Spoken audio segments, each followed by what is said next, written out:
We know it holds immense promise for mankind, but it could also become our biggest threat. Artificial intelligence is evolving rapidly, so fast, in fact, that some of the biggest names in the industry recently signed a letter that calls for a pause on development. We know AI will change our world, but what needs to happen to ensure that it's for the better?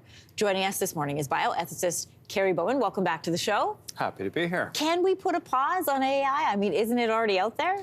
It's out there, but the question with a pause is to what end? So, Elon Musk and his team are essentially telling us we kind of need to take this summer off. But what is it we're going to do? So here's the problem. Okay. We don't have safeguards. We really don't. And it's moving very, very quickly. Also, it's very hard to deal with a problem you don't fully understand. I don't understand it. A lot of the top minds in this world don't fully understand it because we don't fully grasp the implications of what AI could or could not do. But here's the thing with recent developments. We're talking language here. We're not talking robotics. Mm-hmm. And the language element of AI has just exploded. And so language is really the bedrock of our civilization. When you say language, what do you mean, Carrie? I mean words. I mean things that are written. I mean culture. I mean politics. I mean history or reinterpretations of history. Mm-hmm. All of this. And so AI is really kind of pushing it forward in terms of language. And, very quickly, as we look at this world around us, we will not know the many things reflected back to us. There have always been aspects of human cultures.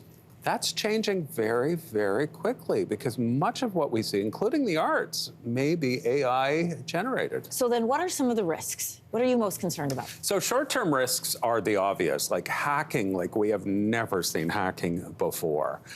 Power concentrated in the hands of few people with not great intentions, just trying to get rich or to political ends. Job loss. So I'm sort of blending short and long term here. Mm-hmm. But, the biggest one is we don't fully understand what some of the risks would be. Now, the world's not doing that well. We don't get along very well. If you roll it back to 5 years ago compared to now, we don't.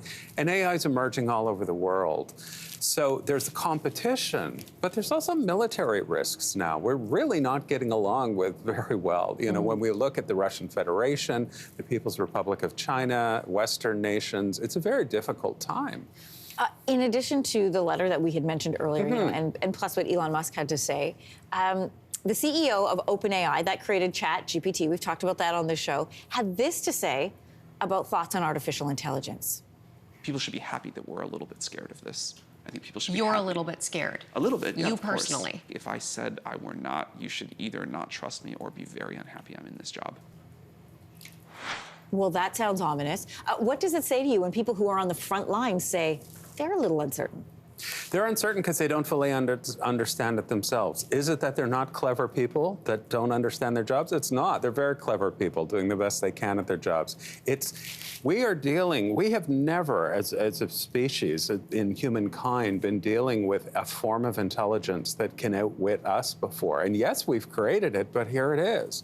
And so we do have to be very careful. And if we look at things like drug development or something, we'd never just race ahead. So where do we begin? We need, now this is what the libertarians don't like and probably like people like Elon Musk doesn't like. We really do need safeguards. A starting point is this. Every time you or I or anyone listening within our society is interacting with AI, I would argue you and I have a fundamental right to know that this interaction is AI, whether it's online, whether it's audio, whether it's video, because that's coming soon too. We need to know what is AI and what isn't.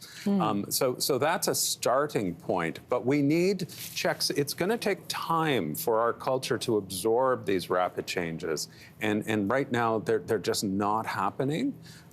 So yes, we need a lot of attention, but again, I'm going back to the point, I'm not sure what a summer off is going to do if there's not action that goes along with that. So much more to explore in this, and we are out of time. Carrie, we'll definitely have you back for sure. Thanks so much for being here. To do so. And for the record, this was not an AI conversation. Hey, thanks for watching. If you liked this, be sure to subscribe here, or you can check out more Your Morning videos right here.